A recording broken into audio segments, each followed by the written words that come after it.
Hi, welcome back to this special edition of Money, Money, Money. As India celebrates 75 years of independence, we at CNBC-TV18 are celebrating and promoting the idea of financial independence through a variety of shows. And today we want to talk about effective personal budgeting. Now, I know that all of us have grown up in homes and we have learned from our parents on how to budget correctly for various household expenses and, of course, over and above that as well, along with managing our investments. But there is a big difference in the way our parents did it and how we are doing it. Because, say even a little over 10 years ago, of course, incomes were limited to some extent, but there weren't that many avenues of expenditure. But now, especially in the last 5 years, there have been, as our exposure to everything global is increasing, and there are so many more avenues of expenditure, along with the penetration of credit cards, and also so many of these buy now, pay later schemes, coupled with the rise in our levels of aspirations. What is happening is that the personal budget, which is our household budgets, are going a little bit haywire. Personal debt levels are rising. So how do you actually combat all of this? How can you have an effective personal budget, which on the one hand can provide for all your requirements, and on the other hand doesn't greatly curtail your aspirations as well? So Harish Rao, who's an investment coach at Simple Equation, joins in to talk about just this. Harish, thanks very much for joining in to talk about this topic, which at least I feel is very, very important for especially the younger people today. So, one thing is, like I said, we've all grown up, watching our parents budget for different household needs, setting money aside for investing as well. But now that we are seeing so many more avenues of expenditure, right? I mean, credit card penetration is through the roof. Everyone is offering these buy now, pay later schemes. The Indian middle class has, very, very high aspirations now. So a lot of people are finding it tough to live within their means without taking on debt. So what does personal budgeting really mean in today's context? I mean, is it an outdated concept, or is it more relevant than ever today? Hi, Sumera, and good evening. And I think it's a great topic for the 75th year of independence. I'm glad you're doing these shows. Going by what you just described, Sumera, there are a lot of conflicting things emerging from it. Very high incomes and very high aspirations colliding with very low savings and high borrowings. Going back to what you said, I think our parents are our best role models for life values, especially on things concerning consumption, budgeting, and prioritization.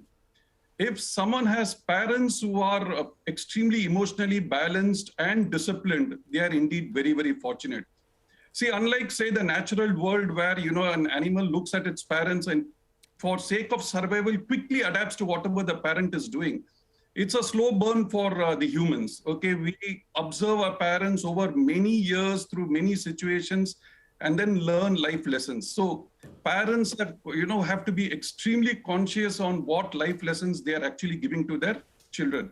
Okay, they are actually the #1 role models. And you were talking about, say, credit cards and, the need for borrowing more. I think credit cards are not meant for those who need credit. Okay. Credit cards are really meant for people who want the rewards and the benefits that come from these credit cards. So most smart consumers I know use credit cards for, extra benefits like the rewards, like lounge access, like, the offers that the credit cards give them. And please don't ever, take the actual credit and, roll over the credit from a credit card. It's just too expensive. There is simply no investment in India that can match the rate of return that a credit card actually charges you. That's true. Actually, this revolving credit is a very, very dangerous concept. And the sooner people learn how it actually works, the easier it'll be for them. But, Harish, I mean, budgeting normally, at least in our household, has been pretty ad hoc. This is what we need, this is how it works. let's just divide it, and maybe on a monthly, bi-monthly basis, it sort of changes, right? But like how we do investments, right? There's a philosophy attached to it. So, like investing, does budgeting also need a philosophy? Yeah, if you have a philosophy to budgeting, I mean, if it is there as part of your work ethic, your lifestyle, then you really are blessed. Okay, in an emerging India in which salaries are extremely attractive, if someone can combine this high salary and high net worth with extremely good budgeting and some good emotional qualities like delayed gratification, then they are absolutely on the path to extremely good financial freedom.